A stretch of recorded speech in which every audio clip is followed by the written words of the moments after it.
आज की इस वीडियो में आप सीख सकेंगे कि हम ऑटोमेटिक टेबल ऑफ कंटेंट कैसे डिज़ाइन करते हैं और माइक्रोसॉफ्ट वर्ड के अंदर स्टाइल्स को यूज़ करते हुए हम हेडिंग्स को किस तरीके से इस्तेमाल करेंगे और एक प्रॉपर हम थीसिस जो है उसको हम ड्राफ्ट कैसे करेंगे, उसकी जो डिफरेंट हेडिंग्स हैं उनको कैसे सेट करेंगे। तो सबसे पहले मैं जिसको जो है वो एक रफ़ सा ड्राफ्ट बना लेती हूँ। डिफरेंट चैप्टर्स में इसको डिवाइड कर लेती हूँ। जैसे फ़र्स्ट अगर हमारा चैप्टर है इंट्रोडक्शन का, तो इंट्रोडक्शन के अंदर हम जो है वो कुछ कंटेंट यहाँ मैंने जो है वो एक रिसर्च आर्टिकल में से जो है वो ये निकाला हुआ है। इसको हम यहाँ से सेलेक्ट करेंगे, कंट्रोल सी से कॉपी करेंगे और हम इस डॉक्यूमेंट में आके कंट्रोल वी से पेस्ट कर देंगे।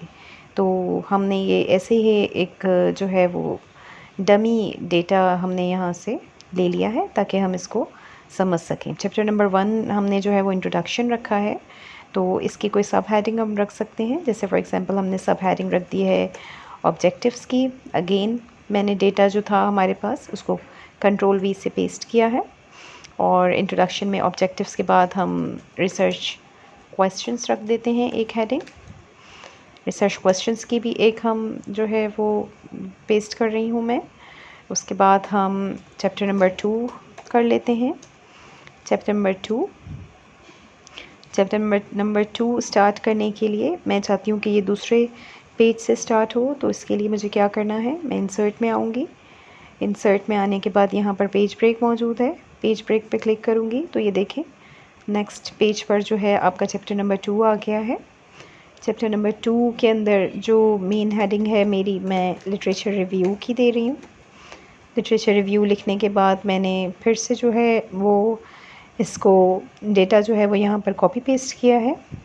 उसके बाद हम लिटरेचर रिव्यू को 2 पोर्शंस में डिवाइड कर लेते हैं। जैसे फॉर एग्जांपल नेशनल स्टडीज़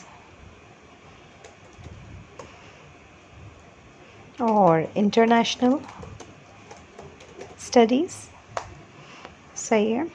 और इसी की तरीके से हम यहाँ पर भी डेटा पेस्ट कर देते हैं। इसके बाद मैं फिर से पेज ब्रेक दे देती हूँ और चैप्टर नंबर 3 लिख देती हूँ।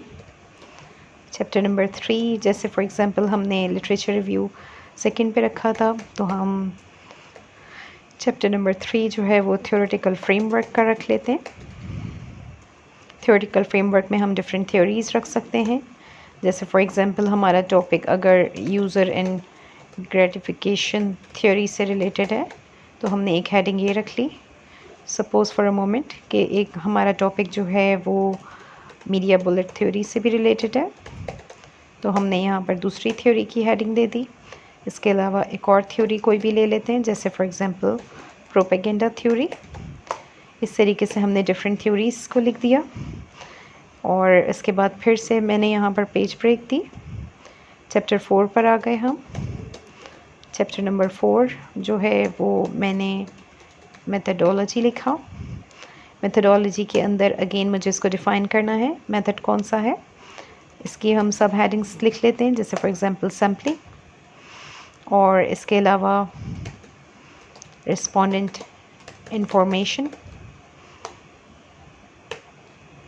ठीक है, इसी तरीके से हम इसका कॉन्सेप्चुअल मॉडल कर देते हैं। जो भी आप हेडिंग्स रखना चाहें अपनी मर्ज़ी से हेडिंग्स रख सकते हैं। अगेन मैंने पेज ब्रेक दे दी है। चैप्टर नंबर 5 कर लेते हैं। चैप्टर नंबर 5 में हम फाइंडिंग्स कर लेते हैं। फाइंडिंग्स में जो है वो हम फाइंडिंग्स के अंदर डिफरेंट जो है वो हाइपोथेसिस टेस्टिंग की हेडिंग दे देते हैं। इससे पहले हमने जो है वो डेटा वापस इसको पेस्ट कर देते हैं। इस तरीके से हमारे सामने ये एक ड्राफ्ट बनता जा रहा है। ठीक, हाइपोथेसिस टेस्टिंग के बाद हम जो है वो फिर से अगेन पेज ब्रेक दे देते हैं। चैप्टर 6 हो गया। चैप्टर नंबर 6 के अंदर आप देख सकते हैं कि यहाँ पर हमने जो है वो डिस्कशन का चैप्टर दे दिया। डिस्कशन के अंदर हम डिफरेंट हेडिंग्स डाल सकते हैं, जैसे फॉर एग्जांपल कंपैरिजन और इसके अलावा इफ़ेक्ट्स, क्रिटिसिज्म, जो भी XYZ आप हेडिंग्स डालना चाहें आपने वो हेडिंग्स दे दी। फिर मैं पेज ब्रेक दे देती हूँ। चैप्टर नंबर 7, चैप्टर नंबर 7 हमने रेफरेंसेस कर दिया। ठीक, बल्कि रेफरेंसेस का हम अलग से चैप्टर नहीं रखते, इसको जस्ट हम रेफरेंसेस ही रहने देते हैं। ठीक, तो इस तरीके से ये आपके पास एक प्रॉपर जो है वो फॉर्मेट आ गया है। अब हम क्या करेंगे, यहाँ पर एक ब्लैंक पेज दे देते हैं। ब्लैंक पेज जैसे ही मैंने दिया तो जो इंट्रोडक्शन का था वो नीचे चला गया और ऊपर आपके पास एक ब्लैंक पेज आ गया है। यहाँ हमने टेबल ऑफ कंटेंट बनाना है। टेबल ऑफ कंटेंट बनाने का तरीका क्या है कि आप जो है वो रेफरेंसेस में आएंगे। रेफरेंसेस में आने के बाद आपने टेबल ऑफ कंटेंट पे आना है और यहाँ से आप ऑटोमेटिक टेबल बना सकते हैं। लेकिन अगर अभी मैं टेबल ऑफ कंटेंट बनाऊँगी तो कुछ भी नहीं बनेगा। इस वजह से नहीं बनेगा क्योंकि आपने यहाँ पर हेडिंग्स को डिस्क्राइब नहीं किया है। हेडिंग्स को कैसे डिस्क्राइब करेंगे ये देख लीजिए। आपने क्या करना है, जितनी भी आपकी मेन हेडिंग्स हैं उनको आप हेडिंग 1 जो है वो दे सकते हैं। जैसे फॉर एग्ज़ाम्पल मैंने इसको हेडिंग 1 दी और अगर मेरी जो थीसिस है उसकी रिक्वायरमेंट है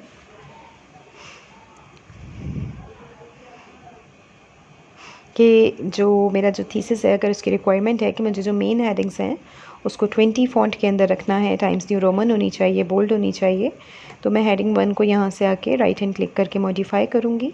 मॉडिफाई करने के बाद हेडिंग 1 इसको दिया हुआ है मैंने और यहाँ से इसको ब्लैक कलर कर देंगे, इसको बोल्ड कर देंगे, टाइम्स न्यू रोमन 20 इसको रहने दूँगी और इसको ओके कर दूँगी। इस तरीके से इसका मतलब है कि मैंने हेडिंग 1 को मॉडिफाई करके जो है वो ब्लैक फ़ॉन्ट के अंदर कर दिया, कलर के अंदर कर दिया है, 20 इसका साइज़ कर दिया है और इसको बोल्ड कर दिया है। ठीक है, इसी तरीके से मैं चैप्टर नंबर 2 पे आ रही हूँ। चैप्टर नंबर 2 पे आने के बाद मेरी जितनी भी मेन हेडिंग्स हैं उनको मैं इस तरीके से जस्ट मुझे अब हेडिंग 1 पे क्लिक करना है तो वो उसका सेम स्टाइल उसको फॉलो कर लेगा। इस तरीके से चैप्टर नंबर 4, चैप्टर नंबर 5,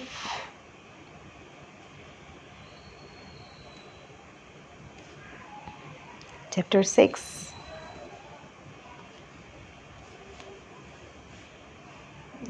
ये जो मेरे रेफरेंसेस थे।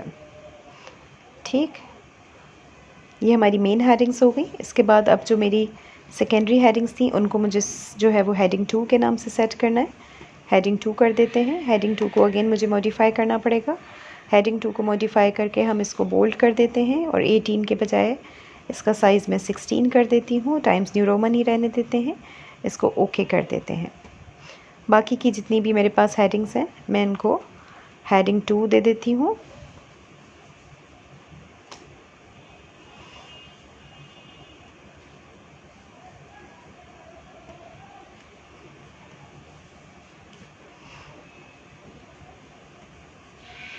आप देख रहे हैं कितनी आसानी से सारी हेडिंग्स जो हैं वो सेम उसकी होती जा रही हैं, मुझे कुछ भी नहीं करना पड़ा।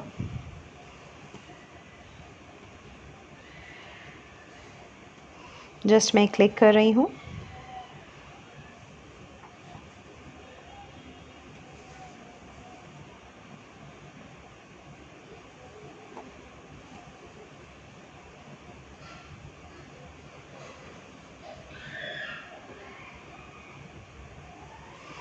इस तरीके से हेडिंग 1 और हेडिंग 2 आपकी जो है वो आ गई है। नॉर्मल फ़ॉन्ट का मतलब बेसिकली ये है कि हमने जो नॉर्मल यहाँ पर चीज़ें लिखी हुई हैं वो चेंज होके जो भी हमारी मर्ज़ी का फ़ॉन्ट है उसके हिसाब से आ जाए। नॉर्मल फ़ॉन्ट हम टाइम्स न्यू रोमन 12 कर देते हैं, ओके कर देते हैं। अब मैं जितना भी मेरे पास ये जो नॉर्मल फ़ॉन्ट लिखा हुआ है मैं इसको चेंज करके जस्ट नॉर्मल पर क्लिक करूँगी तो ये नॉर्मल हो जाएगा। मॉडिफाई में आ जाते हैं, ये टाइम्स न्यू रोमन 12 ही है, ये हमारा नॉर्मल इसी के हिसाब से सेट हुआ हुआ है। ये हमारा एक प्रॉपर फॉर्मेट बन गया है। अब जस्ट मैंने यहाँ पर फर्स्ट पेज पर आना है और फर्स्ट पेज पर आने के बाद जैसे कि मैंने बताया था हम रेफरेंसेस में आएंगे, टेबल ऑफ कंटेंट में आएंगे और ऑटोमेटिकली टेबल बिल्ड पर क्लिक कर देंगे तो देखें यहाँ पर मेरे सामने टेबल ऑफ कंटेंट बना हुआ आ गया है, जिसके अंदर आप देख सकते हैं कि कितनी आसानी से ये टेबल बन गया है। अब अगर यहाँ पर इस टेबल ऑफ कंटेंट को मैं फ़र्दर मॉडिफाई करना चाहती हूँ और इसमें कुछ हेडिंग्स ऐड करना चाहती हूँ, फॉर एग्ज़ाम्पल कंसीडर करें कि हम यहाँ पर नेशनल स्टडीज़ के अंदर कुछ और हेडिंग्स ऐड करना चाहते हैं, एडवांटेजेस और डिसएडवांटेजेस की भी, कि सिग्निफिकेंस यानी एडवांटेजेस किसी भी चीज़ के क्या हैं, जैसे लेट्स से सोशल मीडिया के एडवांटेजेस क्या हैं या डिसएडवांटेजेस क्या हैं, इससे रिलेटेड नेशनल स्टडीज़ कौन सी हैं। तो यहाँ मैंने advantages of social media studies कर देते हैं, studies related advantages of social media. इसी तरीके से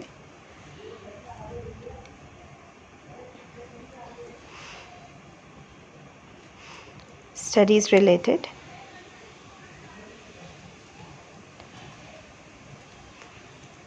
disadvantages of social media.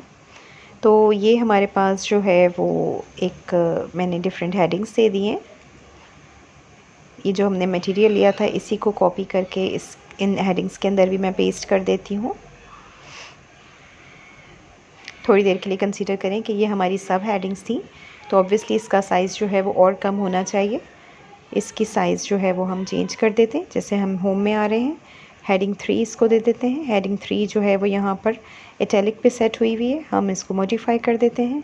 Modify में करने के बाद इसका हम फ़ॉन्ट चेंज करके टाइम्स न्यू रोमन कर देते हैं। इसको हम जो है वो 14 कर देते हैं और इसको इटैलिक ही रहने देते हैं। ओके कर देती हूँ। इसी तरीके से ये जो मेरे पास स्टडीज़ रिलेटेड डिसएडवांटेजेस थी, इसको भी मैंने इटैलिक कर दिया है। अब यहाँ पर ये जो 2 हेडिंग्स मैंने ऐड की हैं, अब मैं टेबल ऑफ कंटेंट में जाके जब इसको अपडेट करूँगी और यहाँ अपडेट एंटायर टेबल पर करूँगी क्लिक, तो यहाँ पर देखें ये जो इसकी सब हेडिंग थी ये भी यहाँ पर निकल कर आ गई है। ये देख सकते हैं आप यहाँ पर कि आपका टेबल ऑफ कंटेंट बनकर आ गया है। और इसमें studies related advantages of social media, studies related disadvantages of social media, ये सारी हमारी बनकर आ गई हैं। ये आपके सामने डिफरेंट पेजेस मौजूद हैं और इन तमाम पेजेस का यहाँ पर टेबल ऑफ कंटेंट मौजूद है।